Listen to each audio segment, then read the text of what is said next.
గురుగారు, పంచమహాయజ్ఞాలు అంటే ఏమిటి? ఈ పంచమహాయజ్ఞాల యొక్క ప్రాధాన్యతను ఎలా విశ్లేషించుకోవాలి? వేదము పంచయజ్ఞములు చేయాలి అనే ఒక నియమం చేస్తుంది. యజ్ఞం అనగానే ఎప్పుడూ మనం స్వాహ స్వాహ అని చెబుతూ ఒక అగ్నిహోత్రములో కర్రలు వేయడం, నెయ్యి వేయడం, నేతితో సిద్ధం చేసిన అన్నం వేయడం, నవధాన్యాలు వేయడం, చీరలు వేయడం, దుస్తులు వేయడం, పూర్ణాహుతి అన్న పేరిట ఏదో అగ్నిహోత్రుడికి సమర్పించడం అనే అంశాన్నే గమనిస్తూ ఉంటాం.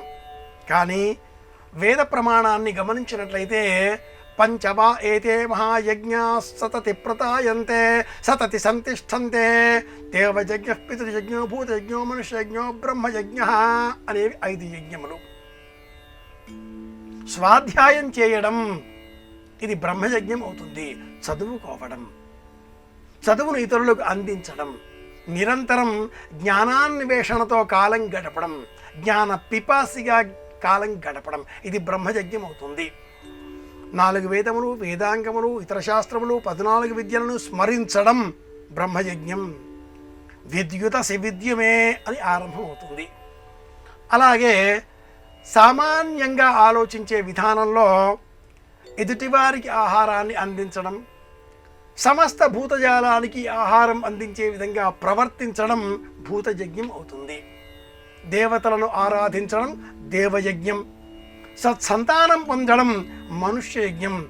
ఇలా మనం గమనించినప్పుడు అన్నింటికీ కూడా భౌతిక విషయాలలో జీవితాన్ని క్రమబద్ధంగా గడపడం, ఉదయం చేసే పనులు ఉదయం, మాధ్యాహ్నిక క్రియలు మధ్యాహ్నం, సాయం క్రియలు సాయం వేళలో నియమబద్ధంగా జీవితాన్ని గడపడం పంచయజ్ఞములను అనుసరించినటువంటి పాటించినటువంటి పుణ్యబలాన్ని మనకు అందిస్తుంది.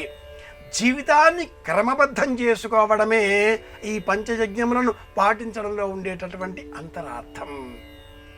స్నానం చేయడం, దేవతారాధన చేయడం, అసత్యం పలకకపోవడం, ఎదుటివారికి సహాయం చేసే విధంగా జీవితాన్ని గడపడం, కార్యాలయానికి వెళ్ళడం, మనవైన పనులు చేసుకోవడం, మితంగా హితంగా మాట్లాడడం, ప్రశాంతంగా జీవితాన్ని గడపడం, స్వస్థతతో ఉండడం, సాత్విక మార్గాన్ని అనుసరించడం, సత్వగుణాన్ని పెంచేటటువంటి దుస్తులు ధరించడం, మౌనవ్రతాన్ని ఎక్కువగా పాటిస్తూ ఉండడం, సూర్యాస్తమయం కాకంటే పూర్వమే ఇంటికి వచ్చే ప్రయత్నం చేయడం, మితంగా హితంగా మాట్లాడడం, కాలాన్ని జీవితానికి అనుకూలంగా బ్రతకడమే పితృయజ్ఞం అన్న పేరిట ప్రసిద్ధం.